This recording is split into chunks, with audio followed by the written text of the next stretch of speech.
think I've seen a couple of mails from Samuel. Samuel, thank you very much. I'm Wishing glad you to be Happy New here. Year, Oluwafemi. Yeah. So let's start with what's your expectations, generally, nothing related to the conversation we're about to have, but generally your expectations for the year 2024. My expectations usually is technology, looking at the trends and, where the world is progressing to. So usually for me, every year comes with, should I say, maybe because I've been so much in the tech space, is usually compliance, is usually controls, and then, audits for us where I work, and, so many other things that we do mid-year, then, quarterly at the end of the year. And looking forward to, the new EU regulations on cybersecurity. At least this is the first time they are going outside of looking at the core content, which is data. They're moving to what protects the data, which is security on the NIS. So it's an interesting year for all of us here. Okay, that's an interesting take on your expectations for the year. And swiftly to Seun Alabi, Seun Alabi is the head of data partnerships at Prembly. Hi, Seun. It's good to meet you. Happy New Year. Nice to meet you as well. Thank you. Thank you very much. Okay, so what expectations do you have generally for the year 2024? And, these can actually be personal, right? And it can be expectations that are not exactly connected to, why we're here today. Okay, thank you very much. I think for me generally, I'm just looking forward to a very productive year. In my own personal life, I've made some very critical changes, right? And I'm hoping that those changes will pan out for me this year. You know how you make a new, like you transition into something new, and you just, at first when we're all comfortable with where we know, where we are very familiar with, where we've been for the past probably 10 years or 20 years. And then when you have to make that shift or make that transition into something new, there's always that, the tendency for you to be a bit anxious. And so for me, it would be to just, the belief, let me put it this way, the belief and the trust, right, that all the changes that I've made will pan out just perfectly for me. Yeah. That would be just trying to stay off, the course of the discussion today. Yeah. Thank you. Okay. And we also join in your belief and hope that all things work out perfectly for you. Thank you. Thank you kindly. Beautiful. And Oluwasholape Akinde, I hope I said the last name correctly. He is the head of IT governance, risk and compliance at 7up Bottling Company Limited. Hi, Mr. Sholape. Hi, Anthony. How you doing? Good. I'm fine. Good afternoon. Good evening, everyone. Yeah. Happy New Year to you. I know we've said Happy New Year like a couple of times this year, but then again, they don't know. So it's the first time properly, right? Yeah. Yes. Actually, that's true. Happy New Year to you. How are you doing today? Thank you. I'm all right. Very well. Thanks for having me. Beautiful. Sure. My pleasure. What are your expectations? What are you expecting this year to bring to you or for you? So, I have some personal goals that I've set for myself, both on a career-wise, family-wise, and a few other things. And hopefully, thankfully, business-wise as well, we are on track. And everything is turning out great and hopeful for a very beautiful year, most especially on some of my cybersecurity initiatives across Africa. Yeah, I'm hoping that turns out very well. Yeah, thank you. Okay, beautiful. Welcome also to Oluwatosin Adisa, marketing comms at Prembly. Now, this is a new year. It's the first we're actually having this in this year. We had a couple of lives here on LinkedIn last year, and they were really, really wonderful. Now, this year, if you take a look at your screen, you would see 3 icons. Yes, one to share, one to react, and another one to raise your hand, like you see a hand here.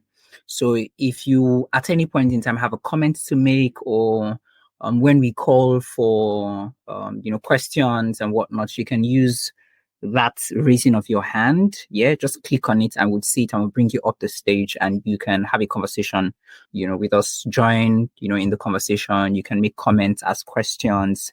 Yes, just like I said, every new year comes with the promises, which are always peculiar. We've heard from the 3 speakers, Seun, Sholape, and Femi, share the expectations they have of this year. And they were all different expectations.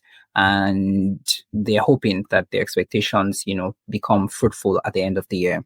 Everyone comes in with such expectations, just as, people also try to make projections and plans, with the hopes of significant developments happening in that year. This is the same for companies too. It's the same for everybody. Human beings, companies alike. In the compliance and security sector, what do the projections say? What expectations should we have? Which ones do we have of this particular sector? This is the inaugural and first episode of the 2024 webinar series, organized by Prembly and Africa Tech Radio and media sponsors Tech on Code. In this episode, we would look into risk, security, and compliance in 2024, from expectations and plans to predictions, everything. I already introduced our panelists, but then for those who are just joining, we have Oluwafemi Akinyomi, the acting head of IT at Sunbeth Global Concepts Limited. We have Seun Alabi, head of data partnerships at Prembly, and Sholape Akinde, head IT governance, risk and compliance at 7up Bottling Company Limited. And I always do this when I have my own meetings in my team. I am Anthony Onyekachi Ibe, host Africa Tech Radio. I always say hello to myself, so I always introduce myself. Now, let's start with the emerging risk that we look into 2024 and see in terms of security and compliance for companies in 2024. And we would begin with Sholape. What risks do you foresee for businesses in 2024? All right. Thank you very much, Anthony. So 2024, when we're looking at the whole governance, risk and compliance landscape and looking at risk, the most prevalent one that jumps at everyone really would be, I'll speak about a few things, but the first one I would say it's artificial intelligence, right? And with the advent and the proliferation of AI, you then find that it sort of changed a lot of things, work-wise, even in our personal lives, right? All of these tools are expected to, reduce the amount of human interaction as much as possible, to make life easier. There then comes its prevalent risk, because it has this benefits and then demerits, such that if we are now overly dependent on all of these advancements in technology, there are now exposures, vulnerabilities, there are threats. Take, for example, the Internet of Things, whereby we are in a situation whereby everything is interconnected, from our systems to our homes, to our TVs, to literally everything, even in the home front, right? The sophistication is nice, but then what then happens is that one breach, one gateway, one exposure can collapse your whole ecosystem. Those are some of the risks that we see, and it continues to evolve. And we know that as much as some of these, the OEMs, try to update their security controls, as the world is evolving, there are new vulnerabilities that sort of show up. And another area we also then say is the risk around privacy, data protection. You would agree with me, like in the last 2-3 years, especially the GDPR has sort of become quite prevalent across the world, right? Now, I'll talk about the good parts. The good part is then that you've seen that across the world, there's a sort of, it has bets, I would say, a new industry, sort of. 5 years ago, there was nothing called a data protection officer, right? That role did not exist. But right now, for every organization that is somewhat mature in terms of their processes, you'll find there's somebody playing that role of a data protection officer or a privacy manager or whatnot, right? Because they understand that data is their most prized possession and they need to put controls around protection and all of this. With that being said, the other area, which is then the exposure, is that you then find that organizations, especially without calling names, the big guys, the Fortune 500 companies, do the cost-benefit analysis, whereby you then find that because of this large data, they are big data organizations, they invest a lot of data, they are able to then, I won't say expose, but sort of use it to their advantage, whereby maybe for marketing campaigns, and they generate literally millions or billions of dollars from marketing because they have this data and pool. That's why you see that in the last year, some of you are aware that the European Union fined a particular Fortune 500 companies X million euros. Why? Because they breached European citizens' data. And the question is then asked that these guys, can afford to have the best lawyers in their company. They know that it's actually a breach, but because of the profitability that this data gives to them and all they can do with it, they are able to then accommodate these fines. Because if I'm making $1 billion and you're fining me less than 5 million, it's literally a drop in the ocean. So these are some of the risks that, we see that in 2024, we are going to see more fines. We are going to see more sanctions as regard privacy data protection, because it's becoming and the good thing is that across the world, there's now a domestication of all of these data protection regulations. So you come to Nigeria, there's a Nigeria Data Protection Act. You go to Ghana, Ghana Data Protection Regulation. In India, they have theirs. Across the world, every country is sort of domesticating their data protection regulation to protect their citizens, albeit largely it was borrowed from the GDPR. But, just so that we don't take too much of our time. So artificial intelligence, Internet of Things, privacy, all of these things are some of the risks that will really be prevalent as we move into the new year, as we go further into it. However, the onus is then on for organizations, for governance, risk and compliance professionals to be ahead of the curve, so to speak, in the sense that you are not found wanting. You protect your organization from any of these sanctions. Thank you. Very interesting take. Thank you very much, Lakwe. AI is something that since we started using the word AI, like everyone, like back to back, we've been talking about AI, and thinking that NVIDIA, who is like the company that literally like builds, designs the chips that OpenAI uses, and they doubled their revenue from 2022 to 2023.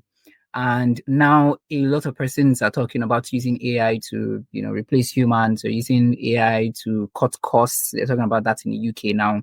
And in Nigeria, the Orosanye report, the president, Tinubu, just called for like a full, we have to fully implement that Orosanye report. And I'm thinking, is there a possibility that maybe the Minister of Tech is thinking, maybe thinking of, bringing AI into the civil service in Nigeria? But that's not for me to say.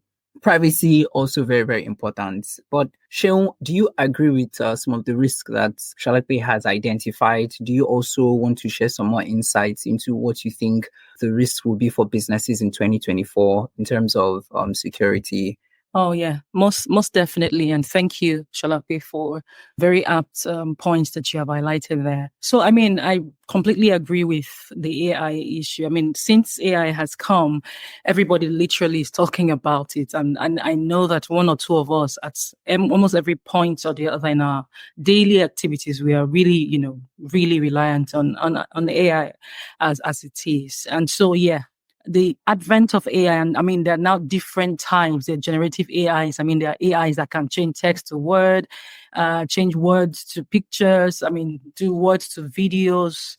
Just the possibilities are endless. But the truth, or how people usually say, is that when you're trying to solve one problem, you then begin to create another problem, sometimes unknowingly, right? So even as all these beautiful, beautiful technologies are coming out there and they're being churned out, there are also different types of risks that are then also being created. And so because of that, you then have have deep fakes all around. You have disinformation. I mean, literally someone can send a video of you right now saying something that you did not say, right?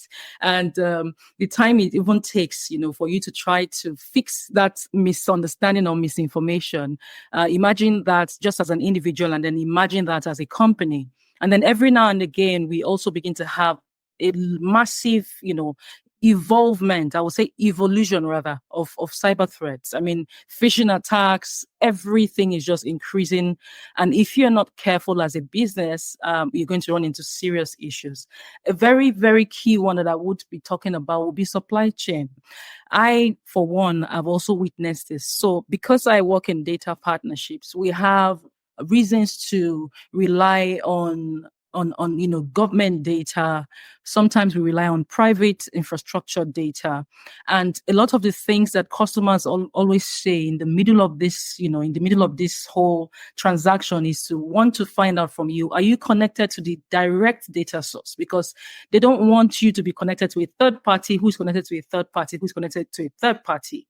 And because of that, and they're very correct, because in the advent of having so many third parties evolve within a value chain or within a transaction, there are so many exposures that you would then have as a business to vulnerabilities within that expanded network. So imagine I have an API connected to a third party, that third party has an API connected to another third party, and it goes on and on like that. There is a likelihood that, there are security issues that would most definitely evolve in that particular transition. Yeah. Would you say, oh, we encrypt our data, we do all we can. We also ensure that we get, the consent of the data subjects. These are all things that you can use to mitigate the risks, but it doesn't remove the fact that these risks are going to continue to happen. And the more we have more technologies out there, the more people would have to rely on a third party to do something. And the more extended, the connection of networks or even the connection of data becomes, and then the more cyber attacks, arises, and then the more security and compliance regulations arise to try to combat, these issues happening in terms of data privacy, in terms of cyber attacks and all that. So it's going to be a continuous web. I think we're going to continue to go round and round as we, invent more technologies, as businesses become very highly digitally driven, it's many years now. I think we probably stopped talking about digital transformation because almost every company is now a tech company, because everyone is relying on one technology or the other. As these, technologies happen and more companies adopt them, there will then be more cybersecurity threats, and then there will be more data privacy concerns, and then there will be more regulations being churned out just to try to combat this. And these in itself, the entire ecosystem, we're going to keep going round and round in this cycle. Yeah, will the regulations be able to fix everything? Maybe not. Maybe they would be able to fix as much as they can. But regulation in itself, also as they evolve, also becomes sometimes, which I'm not saying regulations are bad in itself, but they also become, bottlenecks at some point, especially for businesses that are trying to survive or that are trying to, let's just say survive. So there's going to be a lot of things happening in the course of the year, and even in the course of the next, the following years. So we're going to be going round and round in that cycle of trying to combat one problem or solve one problem or mitigate one risk with another, kind of solution that will then birth another issue that then we'll be looking for solutions to combat, if that makes sense. Yeah, sure. So this just goes to what Femi said earlier on, about, first off, just dealing with, data. And now we're saying, oh, you know what, let's not just look at it, but let's look at the security, like the underlying, what's like the, underlying structure, the security on the data and not just the data alone. Regulations, supply chain, and others you've mentioned. Femi, do you have any extra, perspectives, new perspectives, aside what has been shared by Sholape and Seun? And maybe you may want to bring new perspectives on maybe something they've mentioned already on the possible risks that businesses will face in 2024. Yeah. Okay. Interesting perspective. Sholape was quite explicit in what he mentioned. Then Seun mentioned something about deepfakes, and I remember because where I am right now, there's a certain bank where a deepfake was used, and about $2 million was stolen from the bank because the authorization level of the organization is voice and the other aspects of biometrics. So voice in the aspect of you call the managing director and you hear directly from the managing director. So the entire voice was mimicked and an approval was given for that transaction and led to $2 million being stolen from the bank. By the end of the day, right, the question will be like, okay, is this a person problem or is this a process problem? Now, the process is in place. The person is in check. So we have to now look at the emerging state of technology in itself in the operations as a whole. And that is what we keep talking about when I attend conferences. We meet at ISACA or we meet at, different compliance related, gatherings, is that when do we stop looking at the data? Because I think that's what brought about zero trust at the end of the day, right? That don't look at the data, don't look at the individual, look at the scenario, look at the behaviors, look at the functionality of the control and not the control itself. So another thing for this year is I've realized that a lot of organizations that are, moving to the clouds, because right now I know of a lot of companies, especially mid-size and small-size companies that are moving from on-prem to, cloud infrastructure. And it's still going to go back to what Seun was talking about, talking about vendor risk based vulnerability, and what Sholape was also talking about, localization of regulatory policies. It also ties down to localization of data, actually, because right now, most countries like Russia, they are calling for localization of their data centers. So number one is that if the companies in Russia, Russian-owned companies, are using Microsoft, they're using Vim, they're using Sophos, as the case may be, their data center must reside in that country. And, that still goes to the localization of the policies. And I think that's why GDPR is going beyond just looking at the data, but looking at, everything that surrounds the data. So I think cloud is one area to look out for in 2024. Hardware is moving directly to the cloud, to cloud architecture. And because of this reliance on cloud, there is just this lackadaisical attitude downstream. There's upstream, there's downstream. In the downstream side to say, okay, this data is localized by Microsoft. Microsoft has a history of, protecting data. So I relax a bit. Organizations don't even look at offsite backup. Organizations don't look at, vulnerabilities that come from vendor supply chain, like, Seun talked about.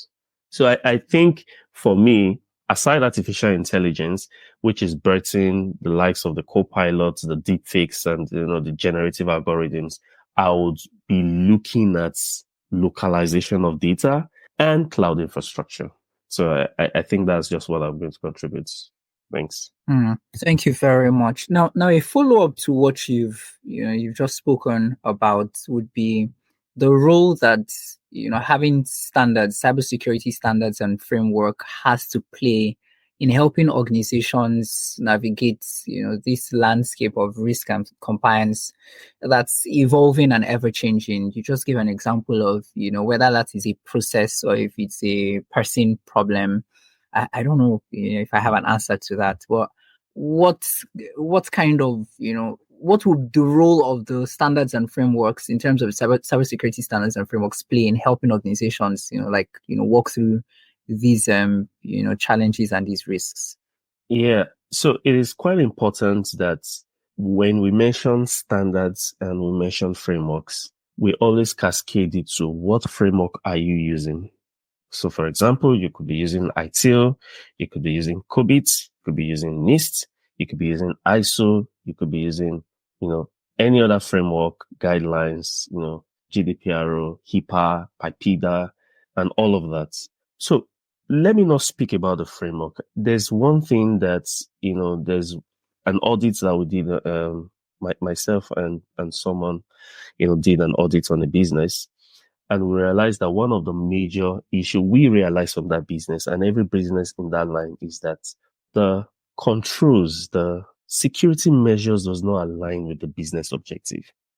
So at the end of the day, when you ask that company, okay, fine, you're using a framework. What framework are you using? Okay, if you build your controls around COVID, it may look similar to NIST, but it will have a different approach. If you build your framework around ISO, it's going to be a little bit different from NIST. And you must have to say that, okay, for example, this is the nature of our business. We understand this business that, okay, I'm in the commodity trading business. That's what the nature of the company I work with. And if you look at the commodity trading business, you realize that there's the commodity sourcing, warehousing, haulage, shipping. You see that entire value chain alone. In short, from just the haulage aspect, trucks being monitored in transit, there's a lot of risk within that. I've not even mentioned the sourcing and the warehousing, shipment instruction, compliance, moving from Nigeria and moving to another country like Vietnam, the Europe and all. You realize that if you don't understand your business, you may not know the exact control to put in, and you may not even know what the framework plays in that business. I'll give an example. A framework removes the burden from you as a company. So let's say there was no framework. You are the one that have to check in with the government. You are the one that have to check in with, either local governments, localized governments, or international government.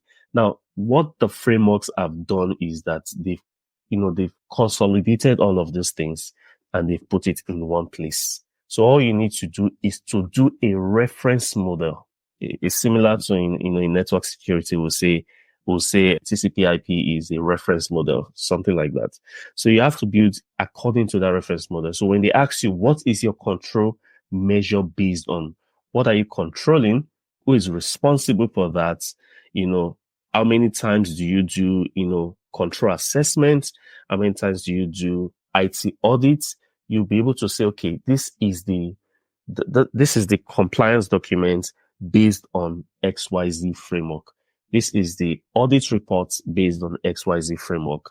And I think that's where businesses have to be looking at. Businesses start and they want to build something that is outside their business. It's not compulsory you take on everything that another company is doing. In your company, it might just be password security.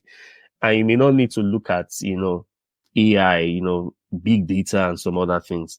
Your business itself determines the objectives that you build around your controls, your processes, and I don't want to mention standards because it could be localized to your industry.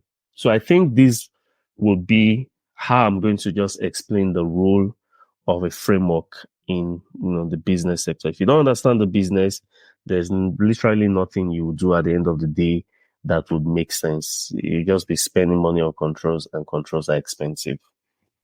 Okay, very interesting take. You need to first understand, the business, and then match it with, whatever structures you want to put in place. Thank you very much for that. Now, we've mentioned cloud and the fact that most of us are working remotely. Sholape, this is, to you. We have a lot of people working remotely now, right? Operations have been decentralized a whole lot.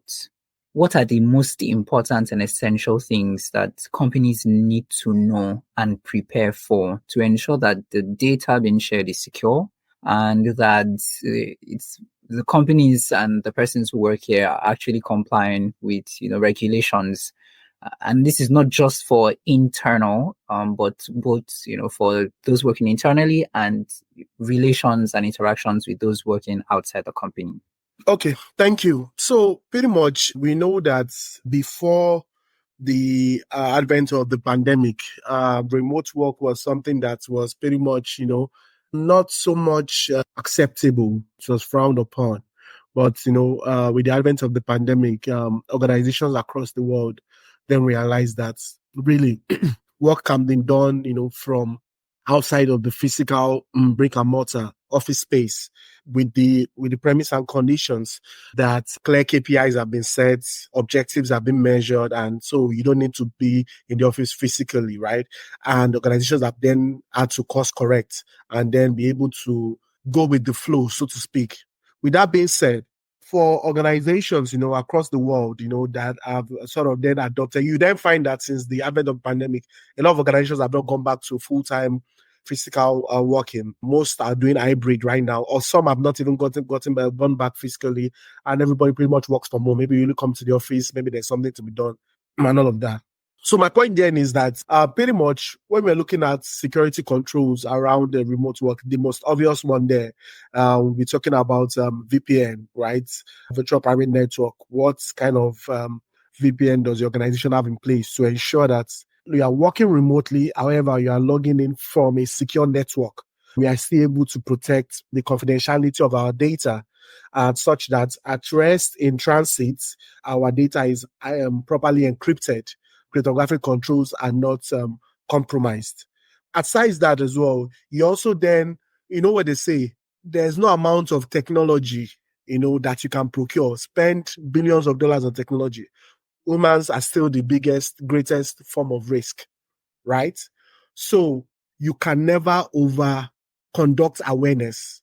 Awareness for staff has to be ongoing because you can put all of this technology in place, VPN is in place, encryption, multi-factor authentication, access management, even on your emails, data loss prevention, DLP, all of these nice tools. But if your staff are ignorant, if they are sort of careless, not doing the right things, not knowing how not to be easily compromised, a little or easy social engineering can be done, and that's about it. Someone mentioned something around password management, something like a password space. So just a quick passing scan can just be the gateway by which the organization is built. So what am I saying? Beyond the technological controls, people have to be trained. Awareness, and I usually like to say that when it comes to cybersecurity, right?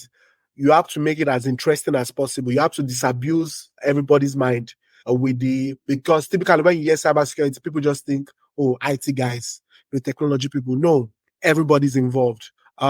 If it's the person in HR or admin or procurement that was the gateway through the organization is breached, it's the whole organization that is breached.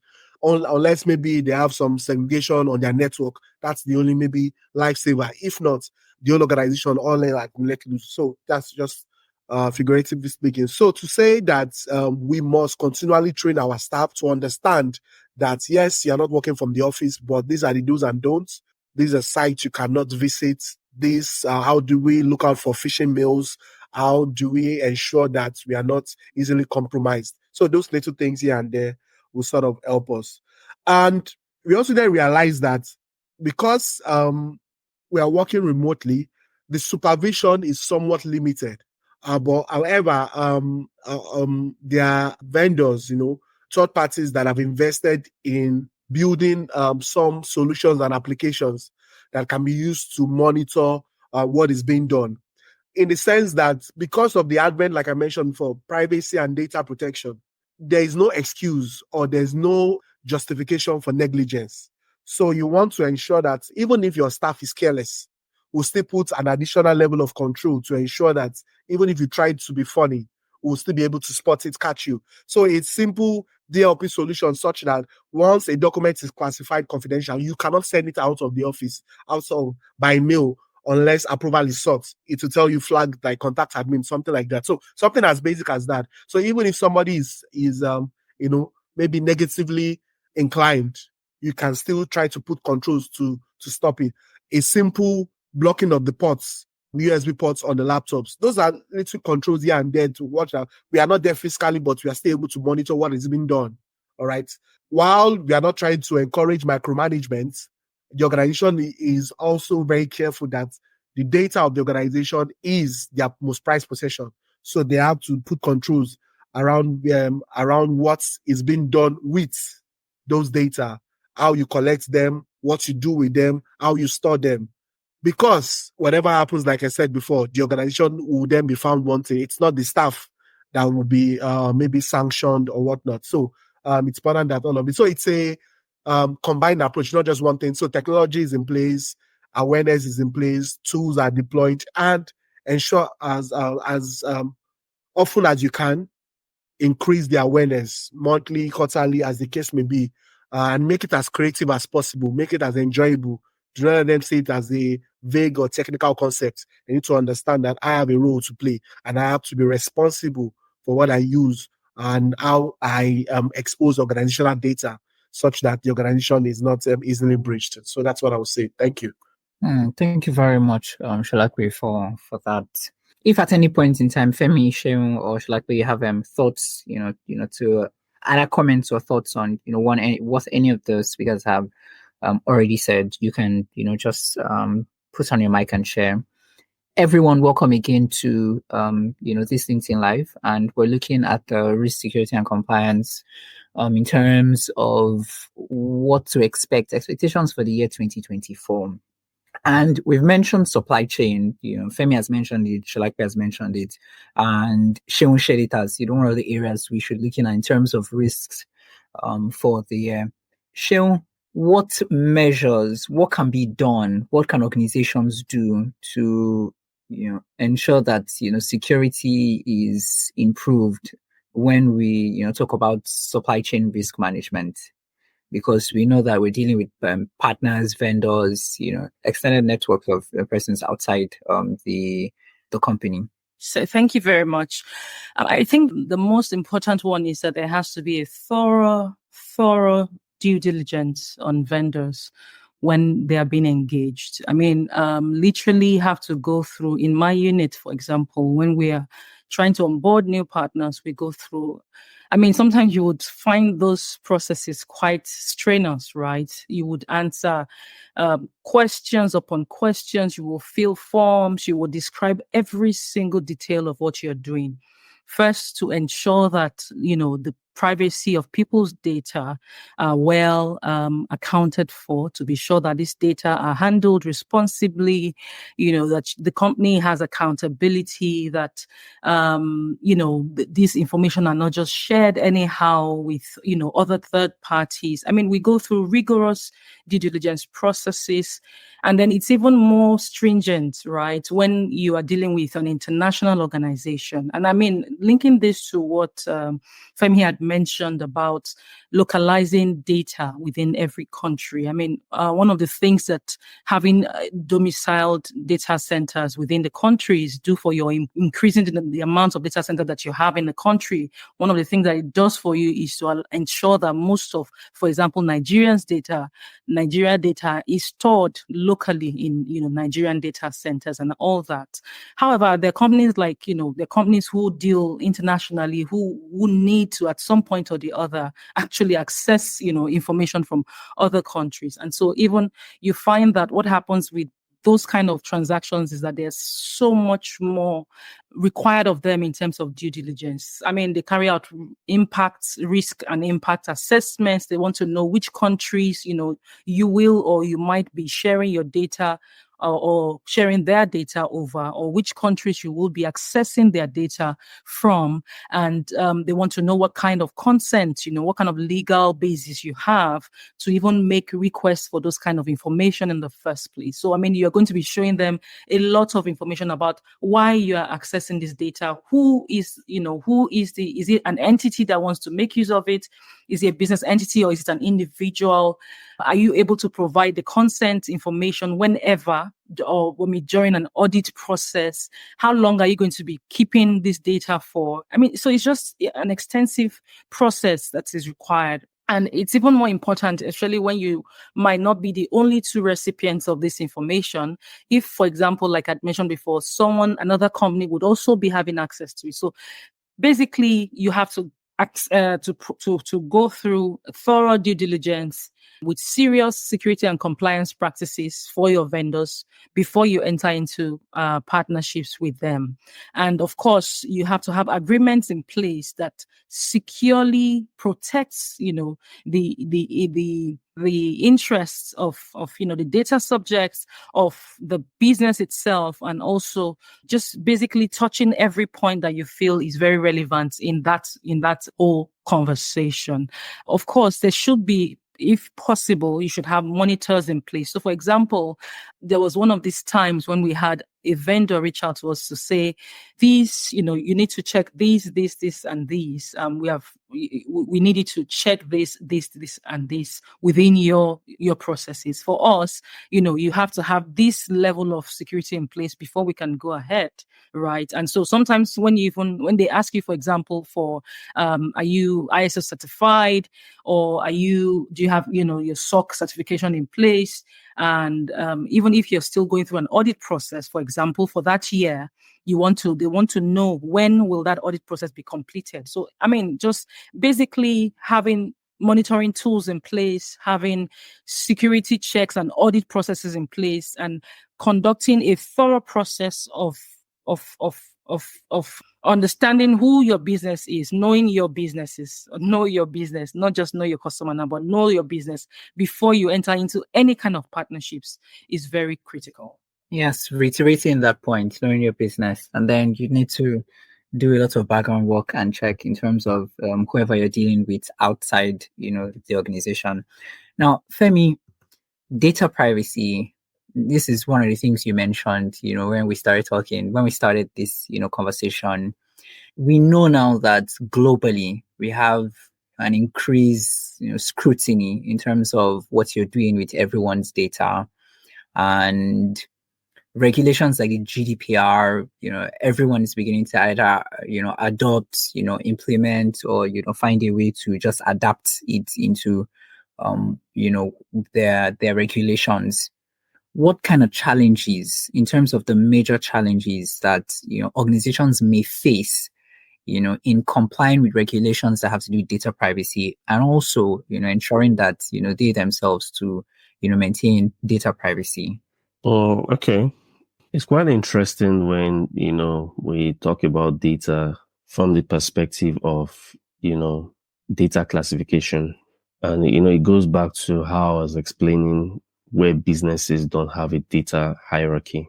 So when you understand the classification of the data within your business, you know exactly the risk that, goes at every stage of that classification. And there are some that will fall within your risk appetite. You are still able to lose, about 1 to 2% of your data, because it's impossible for you not to lose data. It's literally impossible, because there are endless endpoints these days. There are multiple. In short, you could have one policy and have 1 million endpoints. What I mean, your Google is linked to your Gmail is linked to something you have signed up for. This something that you have signed up for is linked to something you have signed up for again, that links to your bank, that is used as a two-factor, part of the multiple factor authentication. In that chain, similar to electricity, they'll say there's no amount of power from the source to the destination that will arrive 100%. There's bound to be losses.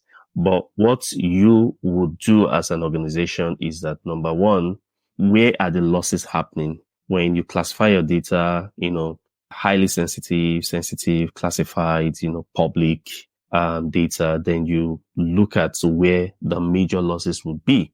Another thing is that as much as companies are looking at classifying their data, storing their data, looking out for their data, I feel that most of the time companies don't define their RPOs.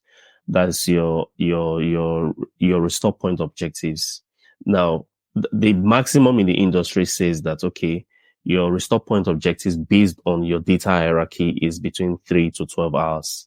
So that means if you have to lose any critical data whenever you are managing data, whenever you're processing data, whenever you're transmitting data, or whenever you are recovering data, must not exceed 12 hours, especially if you are working in a company that is not, so many data in transit. Like banks can afford 12 hours. Banks may work with an RP of about 5 minutes. So depending on the vendor you're looking at, some vendors offer you up to, as little as 5 minutes, RPO.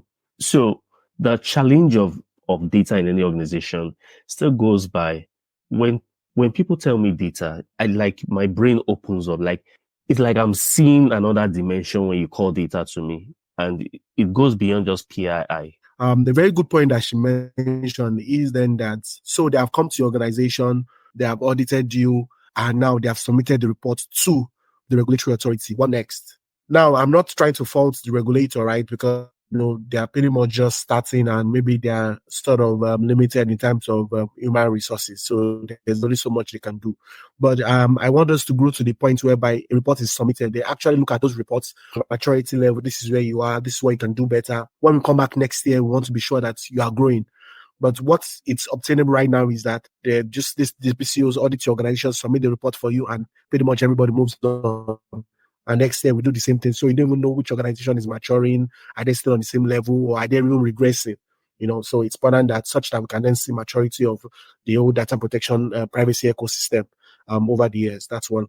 The second point also was the question you asked about how does security standards and framework sort of help with risk management for organizations, and it's a direct impact really. I know Femi had mentioned that regardless of the standards or framework the organization is implementing, depending on risk capital. But what I would just say about that is that I like to come from the angle of organizations not thinking that implementing standards and frameworks are only for the big guys, only for these established organizations that have existed for 10, 20 years, organizations that have 500 staff. No, even with your 10, 20 startup members of staff, you can implement standard. Now, it's not compulsory that you must get certified, but by implementing its controls, there's something it does for you. It sort of takes you from that one-man business mentality to a sustainable business, such that in the event that the MD, the CEO, the founder is not available, the business continues. So what you usually find around sub-Saharan Africa, especially for the SMEs, the startups, is that a lot of things are built around the owner, the founder, the vision, and everything. If for any reason anything happens to that founder, that's the end of that business. So just to chip in to say that by implementing these standards, and by the way, they are not Nigerian, Ghanaian, African standards. ISO 27001 is ISO 27001 anywhere in the world. NIST framework is NIST framework anywhere in the world. So SOC 2, COBIT, any of these standards or frameworks, PCI DSS, like I said, you don't have to get certified, but just look at them, try to extract its requirements and implement them in your organization. You will be better for it because you will do things differently. Your culture will change. Governance will be better. You have policies in place. You stop working based on, excuse me to use the local language, vibes. You have proper structures in place such that no matter what happens, the business continues to function. So that's just I wanted to add to say that standards and framework sort of helps your organization in a very significant way. So look at it for in case there are startups here that are thinking, oh, it's too expensive, we can't go on the journey. Now, you don't have to get certified. Like I said, implement its controls, then start from there. Over the years, then once you increase your profitability, you can now decide to then do other things. Yeah. Thank you. Okay, thank you. I can see thumbs up from Seun and Femi. If at any point in time you want to share your thoughts on what you've heard so far or ask questions, and this is everyone who's in the audience, you can just raise your hand. There's a hand button, an icon, wherever you are. You can just raise your hand and join the conversations. We're talking risk, security, and compliance in 2024, what companies should be looking out for, the kind of challenges, what kind of risk would there be, whether you're managing, a very small business or you're managing, very large organizations. It's important that we have these conversations. So you also, even if you're, like an employee in your organization, you can, from these conversations, share thoughts in your organization on how to, better approach the year 2024 in terms of, planning for these things. Now, digital currencies and decentralized finance. Yes. What potential risks will these innovations, pose in terms of security and regulatory compliance? Anyone, can take this. Femi, Seun, or Sholape. Okay, Seun. Oh, hello. Okay. So I mean, I just have one take on that. I think, for the most part, what I have witnessed with this, with digital currency and decentralized finance I think it's the back and forth, or the almost like a toggle that they have with, I would say, regulations and compliance. I think that, the DeFi is saying that we don't want to be. I don't want to think that they want to say, they're saying we don't want to be regulated, but it's almost like a tug of war to say we don't want to be under that capture, under the cage of the regulations and all that. And we then see the government saying it will be good for us to be able to also regulate these areas, even though it's an area that is supposed to be personalized, so to say. It's a big issue because there aren't really clear regulations around them right now, and in some jurisdictions. And so because of this, there's a lot of uncertainty and also a lot of potential risks that may evolve, and also the fact that there are lots of potential scams happening. I don't know if anyone has been scammed, already, with the whole cryptocurrency and all that stuff going on out there. And also, it also then exposes a lot of issues around money laundering and terrorist financing, which is very critical. And so in itself, I think that it will be good for government to find a middle ground, or a meeting point with this companies or solutions that are being created in the DeFi sector, so to say. It will be very good for them to quickly come to a good middle ground, because for as long as these people are highly unregulated, or at least not as regulated as the other, the fintechs are, or the fintechs who are, in the normal sector, it will be a very big issue. And so I think for government, not just trying to play catch up, as as usually the case is, for them to really come to a point where they can find some clear regulations that will guide this sector as well. Okay, Femi, yeah. Yeah, may I add to that? So, yeah, I think, that's an amazing one. There's usually this war. I remember when the central bank, digital currencies, the CBDCs were being talked about in different countries. I mean, many of us feel that everything has died down, like all the, in quotes, gragra has died down, because the government is trying to manage DeFi, CeFi from the aspect of control and anonymity. And I think the major one is anonymity. So I see control as maybe subtle, put a regulation in place, but you see that decentralized finance that says, based on this, I'll talk about smart contract, that based on, this transaction is based on trust. Then why can't we find the members of trusts? What do we define as trust? So I think where the major problem is coming from is the DeFi's breakdown of the trust system between the members, in which the members of the blockchain, in which the transactions move from one block to another. Next is another bigger risk is smart contracts. Now, I don't think I have seen I've seen several white papers too, but I haven't seen like a strong regulations around smart contracts. And I might just be wrong. What qualifies as a smart contract? Because we've seen several, DeFi protocols that were hacked in like last year.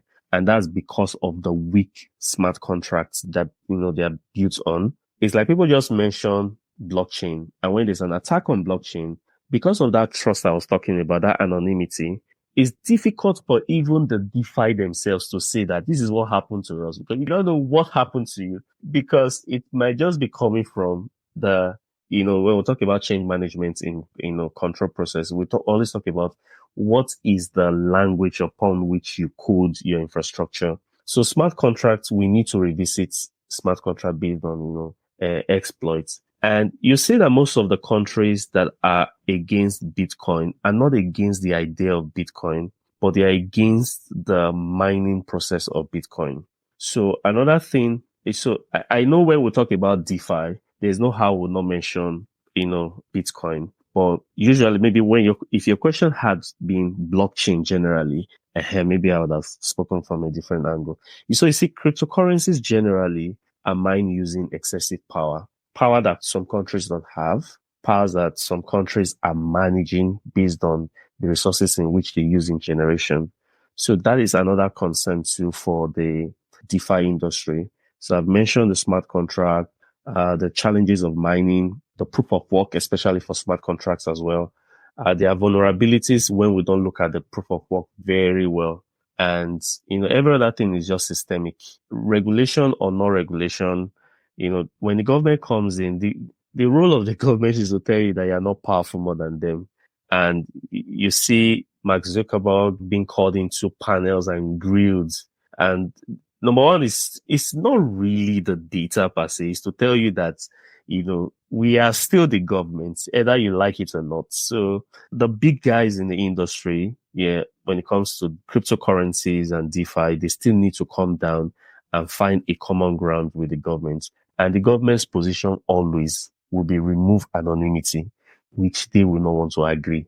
So at the end of the day, they just have to find that regulatory framework like Seun talked about.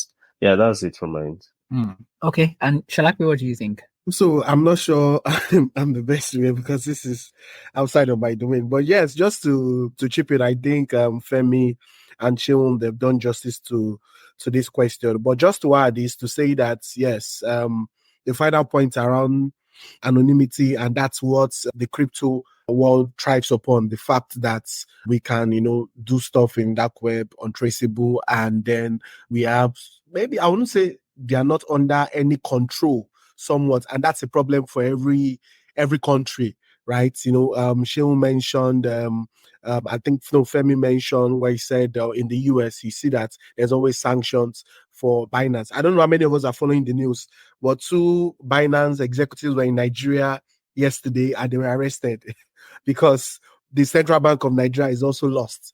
They are trying to control the galloping naira inflation and all of that, and you have a situation whereby a lot of people, are taking their naira, going into Binance and buying USDT, and then keeping their money in this USDT stocks, thereby, a situation whereby you have about $20-something million of transaction have gone on in Binance from Nigeria. And the government is like, they don't even know who these people are. And it's possible that there are probably fraudsters in there, there are probably terrorists in there, they're probably, because it could have been anything. And because it's not traceable, that's the easiest way to move money around. And, government sometimes feels, excuse me, the use of my word, naked, in the sense that they are not able to then say what has come in. Because if the money is within the financial ecosystem, they can sort of do some tracing and all of that. But with this, it's sort of outside their control. So like the 2 speakers have said, the conclusion is that there has to be that handshake between these technology companies and then the government, such that they give the government some form of visibility, albeit they still protect the data of their customers. But there has to be that handshake such that it's a symbiotic relationship. They cannot just walk outside of the government, because the government also tries to, monitor the inflow of their currency and what is being done with it, such especially in an environment like ours, whereby terrorism is a thing. It's it gives the government some sleepless nights when they don't even know what is going on. And imagine 20-something billion dollars, that's a lot of money, and you're not sure of the source and what it's being used for. So yeah, that's cooperation and handshake between the government and the companies needs to happen. That's what I would say. Thank you. Okay, thank you very much for your thoughts. Now, to everyone, if you raise your hand, it's like an icon, a hand icon. You can be a part of this conversation as we wrap up, in the next, few 2, 3 to 5 minutes.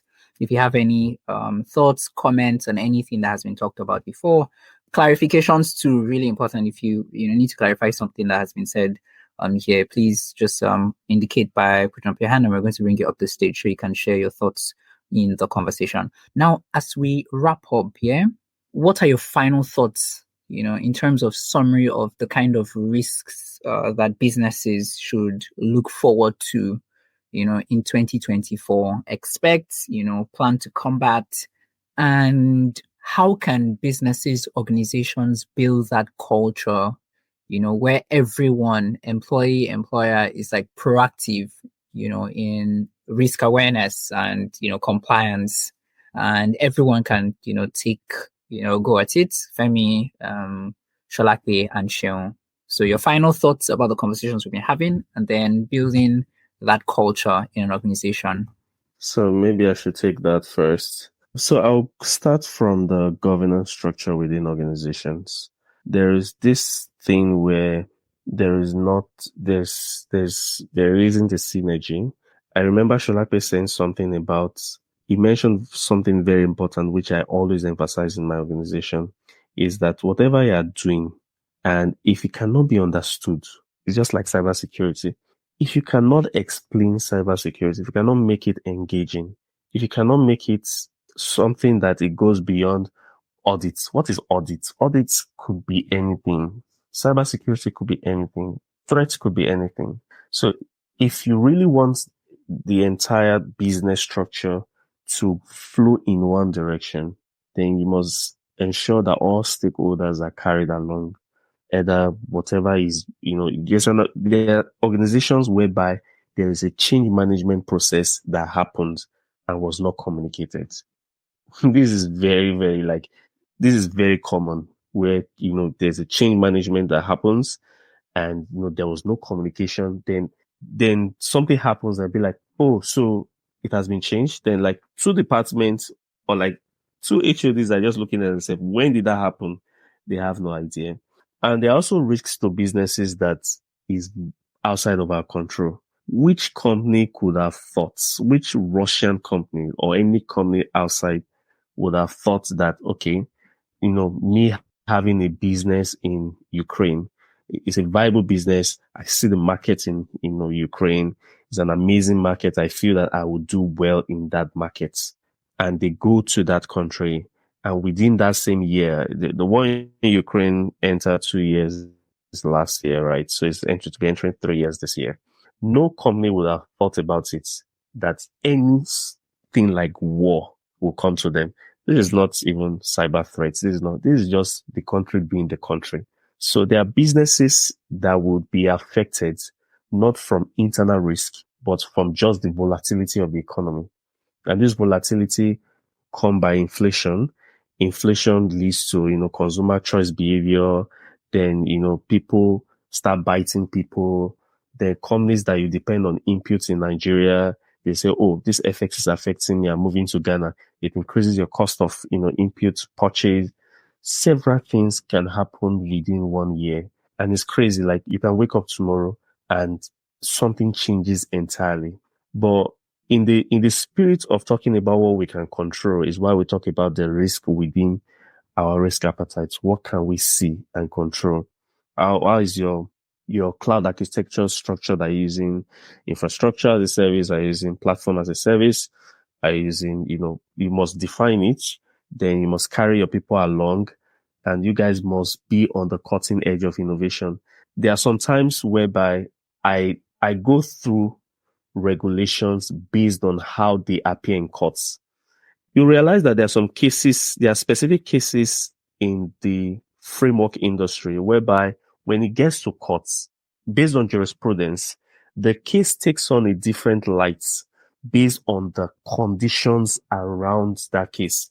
So maybe that framework at that point will be treated as a charter, where there is a specific conditions that will come in that would, anyway, this is based on, your maturity level though. Like Sholape has talked about, there are organizations that will scale from Nigeria into other countries. They need to know how these things work beyond compliance. What are the similar cases? You know that there are a few cases in courts right now, AI related case. The reason they've not closed that on those cases because there is no policy, there is no regulations that define the ethics around that action. Why? Who can define it? It does not. Full self-driving cars, for example, when a full self-driving car is driving on the roads and it sees a child and it sees an adult and an accident is about to happen at that instance, the full self-driving algorithm looks at the adults as a person that has reached the peak of his life and is no longer the leader of tomorrow. I'm paraphrasing. Then looks at the child, that the child still has a brighter future to change the tech industry. The accident will happen to the adults, sparing the child. So which ethical behavior can we put to that? So these are several things that would happen in 2024 and beyond, just from my, from the way I see it, and other things, the speakers would add as well. Nice one. Who wants to go next? Seun or Sholape? Okay. Thank you very much, Anthony. So I feel like we sort of touched on most of the important points, but just to recap on some of the things that we have said over the last 1 hour is to say that it is important that as an organization, you are not found wanting. So what does that mean? It means that across the 3 areas, governance, risk, and compliance, in terms of governance, especially ensuring that there are, proper policies, plans, procedures in place, such that everybody understands their roles and responsibilities in the organization. You are not just working based on what you feel like. There's a standard operating procedure, there's a way of doing things, and everybody is guided by those policies. That's the first thing. In terms of the risk, right? It's important that as an organization, you look at your third parties, you look at your exposures, you look at the trends in the market, you look at the vulnerabilities, and then you continually ensure that you are ahead of all of this risk. We don't have time, but so I won't dwell so much on this. But the point here is that you cannot totally eliminate risk. At best, what you can do is to limit the efficacy or eliminate the source of the risk. So it is our job as an organization to ensure that we are not surprised in whatever happens. That means you must have anticipated any eventuality, any outage scenario, and then put plans, procedures, mitigations in place, controls in place to ensure that you can reduce the efficacy of those risks if they ever occur. And something very important as well is the third-party risk. Because of the advent of artificial intelligence, Internet of Things, privacy, cloud, all of these nice things that, makes the world better. Everything is evolving. We must then understand that third-party risk is extremely important because it makes a mess, excuse my use of word, of millions of dollars being spent on technology. Now, it is now true. You are now, an organization then is, for lack of a better word, affected or compromised as a result of a third party that has access to your environment. So what do I mean? It is important that I want to digress to business continuity a bit, right? It's important that as an organization, you look at your environment, your third parties, every vendor, supplier, whatnot that has access to your environment, automatically they become an indirect party to you. You must then ensure that those same level of controls you have put in place in your own organization are then being replicated and in these third parties. Now, not necessarily getting certified, but at least at the minimum level. Seun said something very important. You have a third party checklist to ensure that, okay, have you implemented information security management system? Yes. Do you have policies in place? No. Have you implemented access management? Yes. But factor identification? No. So such that you can then know the level of maturity of these your third parties because you are giving them access to your environment. And if they are careless, if they are vulnerable, automatically you become vulnerable, no matter the amount of money you have spent to make sure that your organization is secure. So it's important that you are not blindsided by your environment, your third parties that are sort of supporting you in one way or the other. So that's that around risk management. So nothing should ever meet us by surprise. We should be prepared to respond and then reduce the impact or the efficacy of these exposures. Right. Final point, compliance, ensuring that all our legal and regulatory directives are being adhered to. So an easy one is the data protection across the world. Like I said, every country has sort of domesticated this data protection regulation. So it's important that you are not the organization that is found wanting. I won't mention him for confidentiality reasons and reputational reasons. There's an organization in Nigeria, one of these microfinance banks, loan sharks, that they were sanctioned by the regulator sometimes last year, whereby, I'm sure some of you are aware, when you get loans from them, zero collateral loans, and then give you money, if you fail to maybe meet up with your obligations in terms of your payback plan, and automatically you are not aware that they have downloaded the application you downloaded, they have cloned your contacts, and with that they are embarrassed. Imagine sending a message to all your contact that you are a debtor and you are owing X amount of money. How embarrassing can that be? And one of these loan sharks did that, and they were found wanting. They were fined 10 million naira. Worst case scenario, their license was withdrawn. So what am I saying? I'm saying that as an organization, you should never be that type of example whereby you will be found wanting in terms of regulatory compliance. And then your staff, ensuring that everybody's aware. Because to a large extent, you find that as much as you do continually do awareness, there are still people that will never be aware. There are still people that are not interested, but you cannot stop. Because the moment you stop, your organization becomes more vulnerable. Like I said, technology is nice, but your people are still the greatest form of threat. So you must continually engage your people, train them. And one final point I'd like to say is that when it comes to awareness, try to decentralize awareness. What you are going to tell a cleaner is different from what you're going to tell the security guy. It's different from what you're going to tell the staff. Let them understand that as a cleaner, basically at their level, maybe what is interesting to them might be tailgating, not allowing anybody using their access into the environment, ensuring that whatever sensitive document they have worked with, they don't just throw it in the bin that is shredded before it's disposed. Stuff like that. At everybody's level, break it down. Let everybody understand. Let everybody understand that I have a role to play. Even as a cleaner in this organization, I am important. If I am careless, the organization can be breached. And the organization goes down, my salary will not be paid. So once you have that sense of belonging, where everybody feels like I have a role to play, then you have more acceptance, and then you'll be able to drive the culture to the next level of maturity. Thank you very much. That's my time. Seun, before you come in, I need to add something just briefly. There is something that is happening to all the AI models right now. They are already, all the AI models, co-pilots and all of that, they are under training. That's the whole idea of, releasing it to the public, let the public do all the testing and all of that. So there are things that we should encourage the, employees to do. What happens is that most of the time, employees just copy company data into this chatbots for the chatbot to make sense of it. It could be financial data. Oh, help me to, build a DBA for this. Help me to do this. All this training of data is also data absorption. And this is what few organizations are looking at when employees just copy large amounts of data into these training models. Like I said, they are all training models at the moment. And the data you feed it, it does not forget, just the way the internet does not forget as well. Thank you. Thank you very much, Sholape and Femi. Seun? Thank you. So I feel like everybody has, Sholape and Femi, they have covered most of it. They have actually covered everything. So, which is always, what happens when you go last on a panel.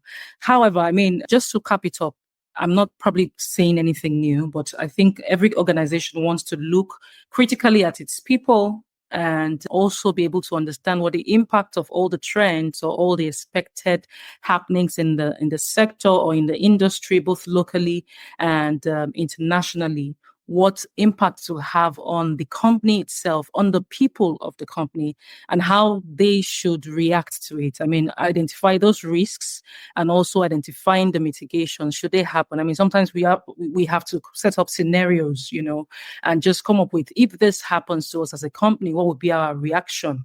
How would we react to it? Are we going to be reacting or are we going to be proactive? Being proactive is setting up possible scenarios that might ensue. Should there be a risk, to cybersecurity? Should there be a risk of data leakage? Or should there be a risk, of to your business in general? And then that's serious awareness. I know that Shola had been mentioning that a lot. Awareness and training. Don't think that anything is too small or too small a detail to let your people know about. Every single person in your organization, they must understand the risks that can happen. Like he said again, and I'm just reiterating, people are like the highest risk factors when it comes to cybersecurity in any organization. Just clicking just one random email or one email that looks almost normal to you can put the entire, company at serious risk, and then you would have, you'd be facing serious fines. So everyone in the company must understand what it is that they need to be aware about. As much as it's possible, those controls in place, very important.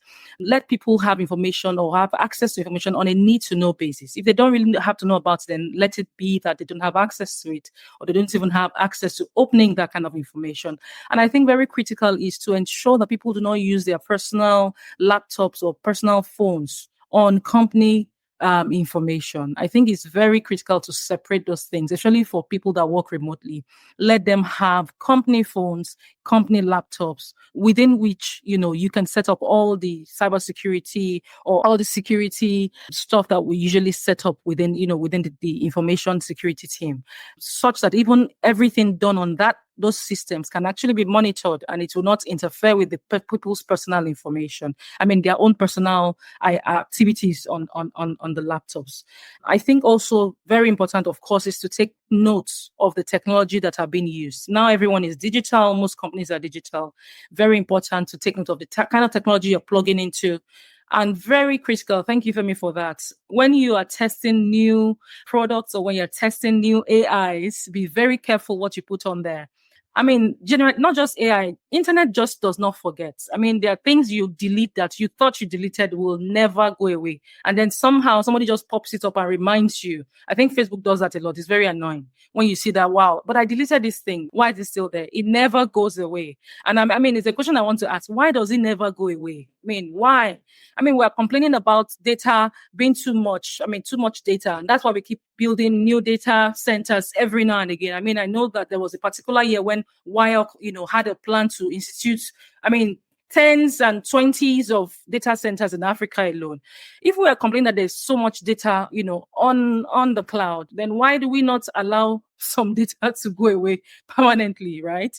That's just the way it is right now. Most information that has gone into the system or into the internet or into the web, they hardly disappear. And someone somewhere can actually find it. So please, whatever it is, especially company information that you're putting out there while you're testing all these new things, all this beta testing that you're doing, be very careful and be very sure, be very careful about what you put out there and make sure that it is not also going against the privacy settings or the policies of information privacy policies of your organization. And I think around processes, instituting the right processes within our companies are very important.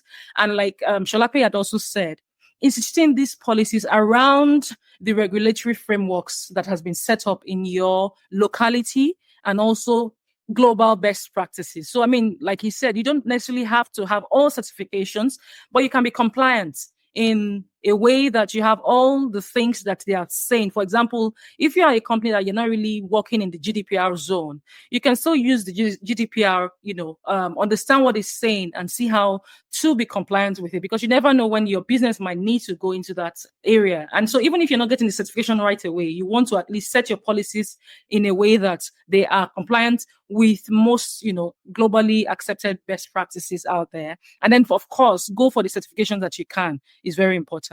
And I mean, I find that in my field, a lot of certifications are very important, especially when you're dealing with third parties. They require quite a lot of these things. So I think that's just it from me. And thank you. Thank you very much. Beautiful. Thank you. I like that the summary, the recap and our final thoughts were, more like a summary and a recap of touching, based on all of the things that we had already talked about from the beginning of this chat.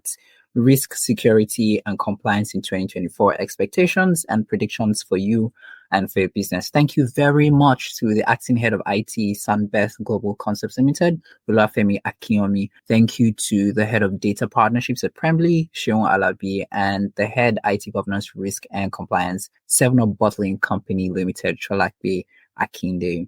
So join us again on 28th of March. Yes. So this is like an every Thursday, last Thursday of the month at 4 p.m. West African time. The next one, 28th of March, 4 p.m. West African time. And guess what? We're going to be talking about compliance challenges in the financial industry.